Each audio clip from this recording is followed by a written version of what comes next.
इस एटीट्यूड की वजह से ही शान मसूद भी ओपनिंग बैटर हैं, तो उन्हें मतलब आजमाना चाहिए, उनसे डेफिनेटली ओपनिंग करवाएं। जबकि नसीम शाह को भी रेस्ट देना चाहिए, उनकी जगह वसीम जूनियर को खिलाया जा सकता है। ये सारी ऑप्शंस हैं और पाकिस्तान टीम मैनेजमेंट को जीत पर तो obviously everybody wants to win, तो तवज्जो देनी चाहिए, लेकिन वर्ल्ड कप पे भी तवज्जो बिल्कुल ये ख्याल रखें कि इनको इतना ना खिला दें कि फिर ये इंजर हो जाएं और अगला जो है वो इतना टफ मरहला आ रहा है। सो ये ज़रा देखना पड़ेगा। क्रिकेट के सिकंदर पख्तस बितास। सिकू भाई बताइए, अब इंग्लिश टीम हमने आपको बताया ही है कि बड़ी मोहतात है और बहुत से लोग नहीं आ रहे हैं, कुछ बाज़ मैचेस में दस्तयाब होंगे, बाज़ में नहीं होंगे।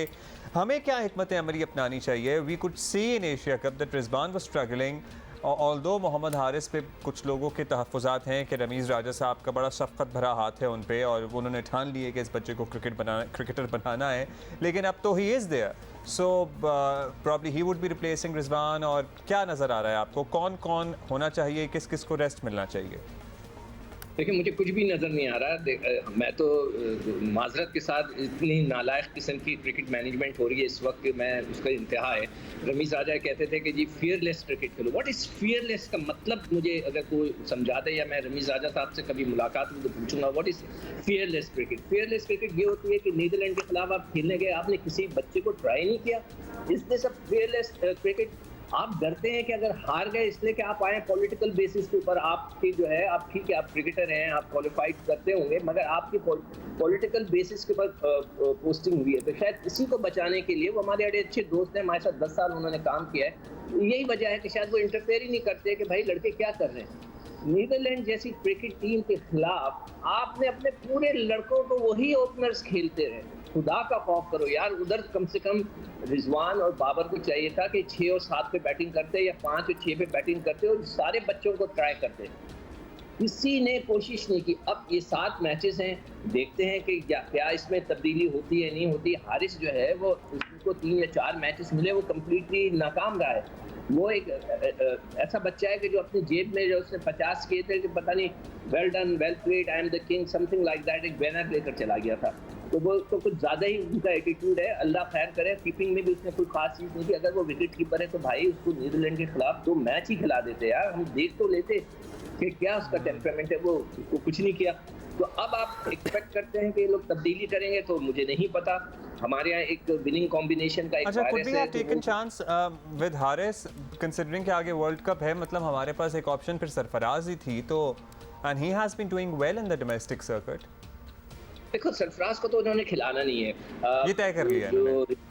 ये मेरे ख्याल से तय कर लिया है कि मैंने किसी लड़के, देखें हम लोग की क्रिकेट की जो कम्युनिटी है बहुत छोटी सी है, एक दूसरे की बातें हमें पता चल जाती हैं। तो हमें किसी क्रिकेटर ने बताया कि जो हमारे साथ प्रोग्राम्स करते हैं कि जी उन्होंने कहा है रिजवान ने कि मैं सरफराज को कभी आने नहीं दूंगा।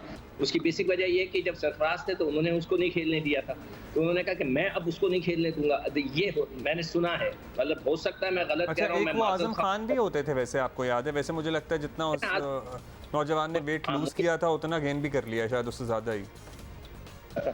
मोइन खान के जो बेटे हैं आजम खान, उनका बड़ा नाम हुआ था, मगर वो डोमेस्टिक क्रिकेट ही नहीं खेल रहे। वो छोड़ के जो है कैरेबियन लीग खेलने चले गए। ये बड़ा एक अजीब सी चीज़ है, इसलिए कि देखें जो डोमेस्टिक सीजन होता है वो पाकिस्तान के खेलने के लिए, क्वालिफाई करने के लिए खेलना पड़ता है, तो वो छोड़ के चले गए। बड़ा अच्छा उनका मौका था, हो सकता है कि वो यहाँ रहते, स्कोर करते तो उनका चांस बनता। अब मुझे नहीं पता कि सेलेक्टर्स उनके लिए क्या सोच रहे हैं। उनको असूलन पाकिस्तान की डोमेस्टिक पहले खेलनी चाहिए क्रिकेट, और उसके बाद बाहर खेलने जाना चाहिए। तो हमारे पास जो है, जो मैंने आपसे पहले कहा था कि इस पिछले 3 साल में 2 चीज़ें बहुत ख़तरनाक हो गई हैं। एक तो हमने क्रिकेट की जो टीमों को श्रिंक कर दिया, जिससे लड़कों की तादाद कम हो गई है, और दूसरी चीज़ जो सबसे ज़्यादा खतरनाक हुई है वो रीत दलिए, वो स्टेडियम के ऊपर तकरीरें और जलसे होना हो गया। पाकिस्तान क्रिकेट बोर्ड की तरफ से एक आपने मैसेज पढ़ा हो, कोई एक स्टेटमेंट पढ़ा हो कि ये गलत हो रहा है? कल कोई और आ जाएगा, कोई और पॉपुलर लीडर आ जाएगा, खूबसूरत लीडर आ जाएगा, वो भी जलसे करने लगेगा, आप कैसे रोकेंगे? ये बहुत, हमारे पास 6 ग्राउंड है, गिनती के उंगलियों में गिन सकते हैं आप। अच्छा सिकंदर, अब हम तो ऑब्वियसली सजेशंस ही कर सकते हैं, और वो भी आपसे बात करके कोई एक्सपर्ट सजेशन होगी। लेकिन अगर ओपनिंग ऑर्डर बदला जाए और शान मसूद से, एक फैंटास्टिकल बात है वो ओपनिंग हो, तो साथ कौन हो उनके?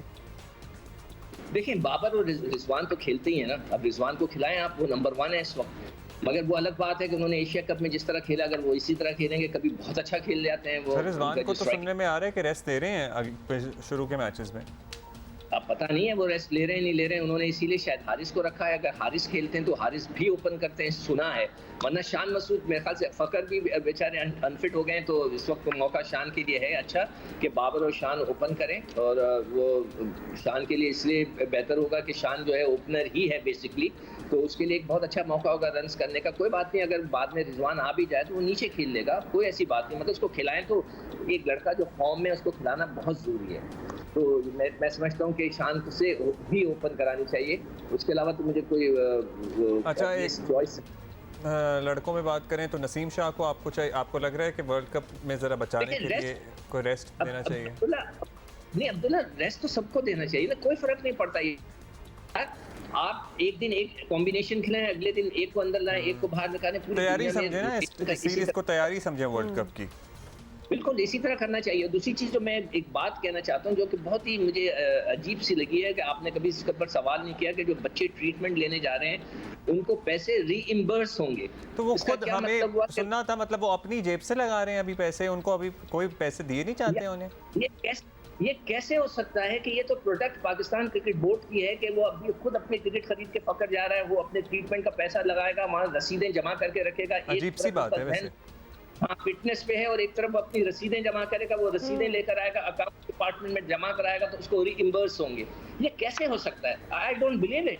ये तो पाकिस्तान के क्रिकेटर्स हैं यार। This should be totally managed by PCB कि उनके टिकट से लेकर उनका स्टे, उनकी doctors There should be appointment से actually लेकर somebody उनके there meals to manage everything for them. Managed होने चाहिए PCB की तरफ से। They have about 40 people over there, Gaddafi stadium में लोग बैठे हुए हैं काम करने के लिए, तो वो करें। उनको तो उसी वक्त कर देना चाहिए था। ये कैसे हो सकता है कि एक लड़का अपनी टिकट खरीदे, खुद अपॉइंटमेंट ले रहा है डॉक्टर से, शाहिद अफरीदी कह रहा है कि मैंने लेके दिए। इससे बड़ी शर्म की क्या बात हो सकती है? तो बहुत ही पाकिस्तान का अफसोसनाक प्रोडक्ट है, पाकिस्तान के हीरोज हैं ये। ये तो पाकिस्तान क्रिकेट बोर्ड की, जो करंट क्रिकेटर होता है उसकी जिम्मेदारी, जो ग्राउंड के अंदर खेलते हुए पाकिस्तान के लिए खेलते हुए अनफिट होता है, उसकी जिम्मेदारी पाकिस्तान क्रिकेट बोर्ड पे होती है। ये रीइम्बर्स करना एक बहुत बड़ा प्रोसेस है, यानी इसको 4 महीने के बाद वो पैसे मिलेंगे। सिकंदर, आज के लिए इतना ही बिल्कुल, और कल ऑब्वियसली मैच है, तो we will talk about this later as well. बहुत बहुत शुक्रिया फॉर बीइंग विद अस।